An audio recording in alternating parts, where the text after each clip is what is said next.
2025 அன்று தொலைக்காட்சி செய்திகளில் சிறுநீரக முறைகேடு நடப்பதாக வரப்பெற்ற புகார் குறித்து யாரும் அரசின் கவனத்தை ஈர்க்காமலேயே மாண்புமிகு தமிழ்நாட்டின் முதலமைச்சர் அவர்கள் தொலைக்காட்சிகளில் இந்த செய்தி பார்த்த உடனே எங்களை அழைத்து இது போன்றது ஒரு செய்தி பரவி வருகிறது, உடனடியாக நடவடிக்கை எடுக்க வேண்டும் என்று அறிவுறுத்தினார்கள். அதன் அடிப்படையில் சிறுநீரக முறைகேடு நடப்பதாக வரப்பெற்ற புகார் குறித்து தமிழ்நாடு சுகாதார திட்ட இயக்குனர் மருத்துவர் எஸ் வினீத் IAS அவர்கள் விரிவான விசாரணை மேற்கொண்டு அறிக்கையினை அரசுக்கு சமர்ப்பிக்க வேண்டும் என்று கேட்டுக்கொள்ளப்பட்டார். அந்த வினீத் IAS அவர்கள் தலைமையில் திட்ட இயக்குனர் அவருடைய தலைமையில் இணை இயக்குனர் சட்டம், மருத்துவம் மற்றும் நலப்பணிகள் இயக்ககம், பெரம்பலூர் மற்றும் அரியலூர் இணை இயக்குனர் இவர்கள் மேற்பார்வையில் ஒரு குழு ஆய்வு மேற்கொண்டது. அதன்படி 17/7/2025 அன்று நாமக்கல் மாவட்டம் பள்ளிப்பாளையம் மற்றும் திருச்சி பகுதிகளில் கள ஆய்வை இந்த குழுவினர் மேற்கொண்டார்கள். முதற்கட்ட விசாரணையின் அடிப்படையில் திருச்சி சிதார் மருத்துவமனை மற்றும் பெரம்பலூர் தனலட்சுமி சீனிவாசன் மருத்துவக் கல்லூரி மருத்துவமனை சிறுநீரக மாற்று அறுவை சிகிச்சை செய்ய வழங்கப்பட்ட உரிமங்கள் மருத்துவ மற்றும் ஊரக நலப்பணிகள் இயக்குனரால் 23/7/2025 தற்காலிகமாக நிறுத்தி வைக்கப்பட்டது. மேலும் விசாரணை அலுவலர் மேற்கூறிய மருத்துவமனைகளில் தவறான முறையில் சான்றுகள் சமர்ப்பித்து மனித உறுப்பு மாற்று அறுவை சிகிச்சைகள் மேற்கொள்ளப்பட்டுள்ளதாக தெரிய வருகிறது என்றும், மேலும் இவ்விசாரணையில் மனித உறுப்பு மாற்று அறுவை சிகிச்சை சட்ட நுணுக்கங்களை தவறாக பயன்படுத்தியதும் தெரிய வருவதாகவும் தெரிவித்துள்ளார். மேற்படி விசாரணையின் மூலம் அங்கீகார குழுவிற்கு கீழ்கண்ட பரிந்துரைகள் திட்ட இயக்குனர் தமிழ்நாடு சுகாதார திட்டம் வழங்கியுள்ளார். அதன்படி மனித உறுப்பு மாற்று சட்டம் 1994 படி சிறுநீரகம் மாற்றுதல் தொடர்பாக ஆவணங்களின் ஆய்வின் போது சிதார் மருத்துவமனை மற்றும் பெரம்பலூர் தனலட்சுமி சீனிவாசன் மருத்துவக் கல்லூரி மருத்துவமனைகளிலிருந்து பரிசீலனை செய்யப்பட்ட ஆவணங்களின் அடிப்படையில் இவ்விரு மருத்துவமனைகளுக்கும் வழங்கப்பட்ட சிறுநீரக உறுப்பு மாற்று உரிமை சான்றிதழை ரத்து செய்வதற்கு பரிந்துரை செய்யப்பட்டது. இந்த சிறுநீரக முறைகேட்டில் ஈடுபட்டுள்ளதாக கண்டறியப்பட்ட இடைத்தரகர்களான ஸ்டான்லி மோகன் மற்றும் ஆனந்தன் ஆகிய இருவர் மீதும் BNS 2023 உரிய பிரிவுகளின் கீழ் FIR பதிவு செய்ய பரிந்துரை செய்யப்பட்டது. மனித உறுப்பு மாற்று அறுவை சிகிச்சை சட்டம் 1994 படி செய்யப்படும் அறுவை சிகிச்சைகள் தொடர்பான ஆவணங்கள் அனைத்தும் மருத்துவ சட்ட ரீதியான மெடிக்கோ லீகல் என்பதால் 10 ஆண்டு வரை ஆவணங்கள் பராமரிக்கப்பட வேண்டும். இது தொடர்பாக வருவாய்த்துறை, காவல்துறை மற்றும் மருத்துவ துறைகளுக்கு சுற்றறிக்கை அனுப்பப்பட வேண்டும். இவையெல்லாம் அந்த குழு அறித்த பரிந்துரைகள். அதோடு மட்டுமல்ல, அனைத்து படிவங்களும் ஆங்கிலம், தமிழ் ஆகிய இரு மொழிகளின் வடிவில் வைத்திருக்க பரிந்துரை செய்யப்படுகிறது. மனித உறுப்பு மாற்று அறுவை சிகிச்சை மேற்கொள்ள உள்ள ஏற்பாளர்களுக்கும் மற்றும் கொடையாளிகளுக்கும் அறுவை சிகிச்சைக்கு முன் தகுந்த ஆலோசனைகள் குறித்த நிலையான இயக்க நடைமுறைகள் ஸ்டாண்டர்ட் ஆபரேட்டிங் ப்ரொசீஜர்ஸ் உருவாக்கி செயல்படுத்தப்பட வேண்டும். ஏற்பாளர்கள் நேரடியாக அங்கீகார குழுவிற்கு முன்பாக ஆஜராக முடியாத பட்சத்தில் காணொலி மூலமாக கலந்தாய்வு செய்யப்பட வேண்டும். இனிவரும் காலங்களில் வீடியோ பதிவேற்பு முறையில் இது செயல்படுத்தப்பட வேண்டும். தற்பொழுது மாநில அளவில் சென்னை கீழ்ப்பாக்கத்தில் உள்ள மருத்துவக் கல்வி இயக்ககம் மற்றும் ஆராய்ச்சி அலுவலகம், மதுரை ராஜாஜி மருத்துவக் கல்லூரி மருத்துவமனை, கோயம்புத்தூர் அரசு மருத்துவக் கல்லூரி மருத்துவமனை மற்றும் தர்மபுரி அரசு மருத்துவக் கல்லூரி மருத்துவமனை ஆகிய 4 இடங்களிலும் மனித உறுப்பு மாற்று அங்கீகார குழு human organ transplant authorisation committee செயல்பட்டு வருகிறது. ஏற்கனவே செயல்பட்டு வருகிற சென்னை கீழ்ப்பாக்கம் மருத்துவக் கல்வி இயக்ககம் மற்றும் ஆராய்ச்சி அலுவலகத்தின் அங்கீகார குழுவினை மறுசீரமைப்பு செய்து சென்னை ராஜீவ்காந்தி அரசு பொது மருத்துவமனையில் அங்கீகார குழு அமைத்து மாற்றம் செய்யவும் மற்றும் சென்னை கீழ்ப்பாக்கம் மருத்துவக் கல்வி மற்றும் ஆராய்ச்சி இயக்ககத்தில் உள் வெளிநாடுகளிலிருந்து சிகிச்சை பெற வரும் நோயாளிகளுக்கு மட்டுமான அங்கீகார குழுவாக செயல்பட இதன் மூலம் பரிந்துரை செய்யப்படுகிறது.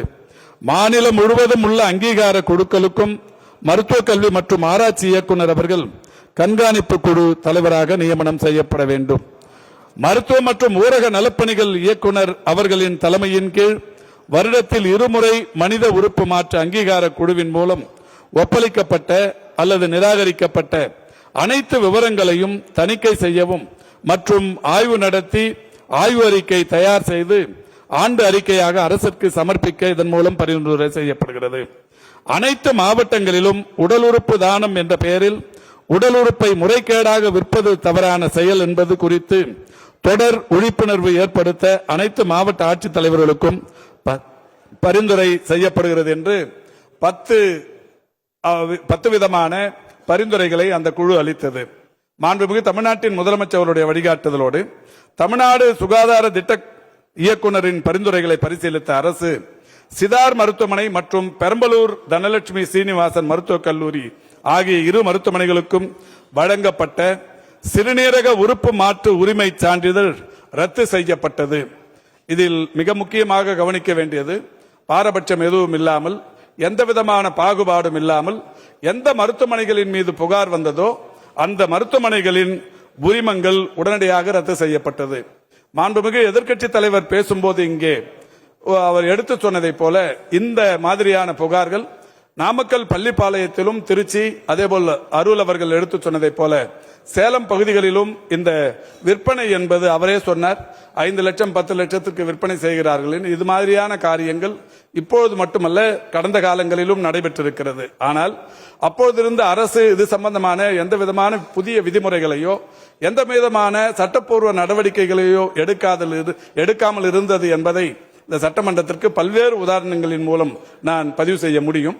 2017ஆம் ஆண்டு நாமக்கல் மாவட்டத்தின் காவல்துறையின் கண்காணிப்பாளர் மருத்துவத்துறைக்கு இங்கே இது மாதிரியான காரியங்கள் நடைபெறுகிறது என்று அதிகாரப்பூர்வமாக அனுப்பிய பல்வேறு ஆவணங்கள் இன்றளவும் அது நடைமுறைக்கு வராமல் இருந்தது. ஆனால் மாண்புமிகு தமிழ்நாட்டின் முதலமைச்சர்கள் எந்த மருத்துவமனையாக இருந்தாலும் அது யாருடையதாக இருந்தாலும் உடனடியாக சட்டப்பூர்வமான நடவடிக்கை எடுக்க வேண்டும் என்று அறிவுறுத்திய காரணத்தினால் இன்றைக்கு அந்த இரு மருத்துவமனைகளும் அதற்கான உடல் உறுப்பு மாற்று உரிமை சான்றிதழ்கள் ரத்து செய்யப்பட்டது.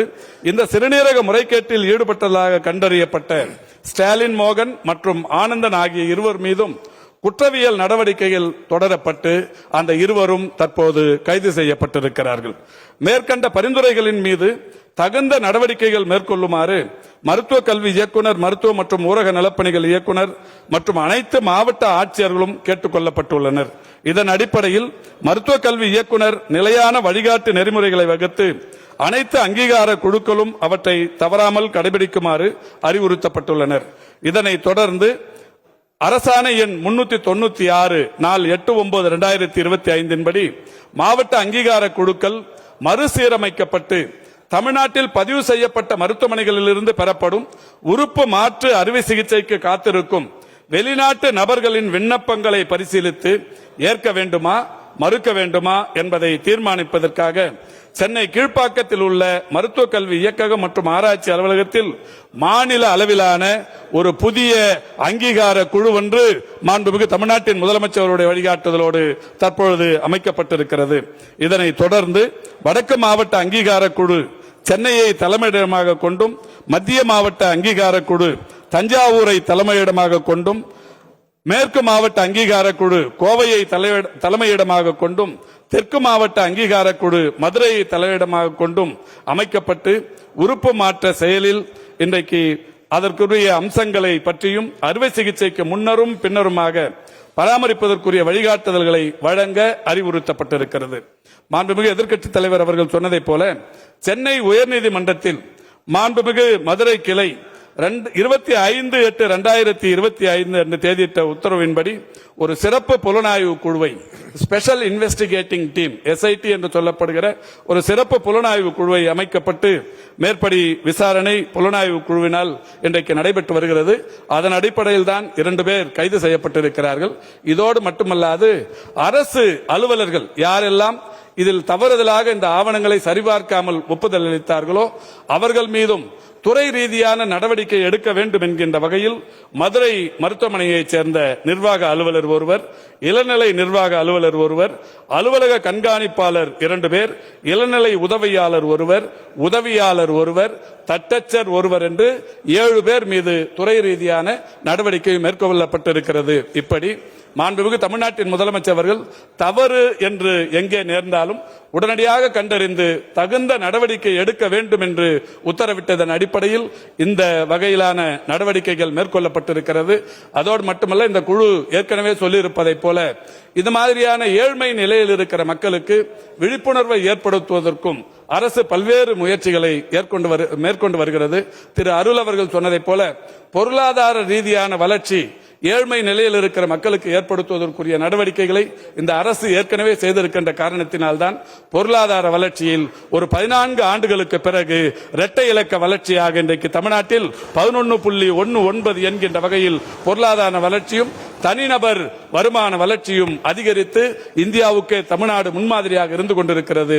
எனினும் ஏழ்மை நிலையில் இருக்கிற மக்களின் அவர்களுக்கு இருக்கிற அந்த பாதிப்பு உணராமல் செய்யப்படுகிற இந்த காரியங்களுக்கு சட்டப்பூர்வமான நடவடிக்கைகள் என்பதையும் கடந்து விழிப்புணர்வை ஏற்படுத்துவதற்கு அரசு முயன்று கொண்டிருக்கிறது என்பதை தங்களின் வாயிலாக இன்றைக்கு இந்த கவனஈர்ப்பு தீர்மானத்தை தந்திருக்கிற மாண்புமிகு பேரவை உறுப்பினர்களுக்கு பணிவோடு தெரிவித்துக் கொள்கின்றேன்.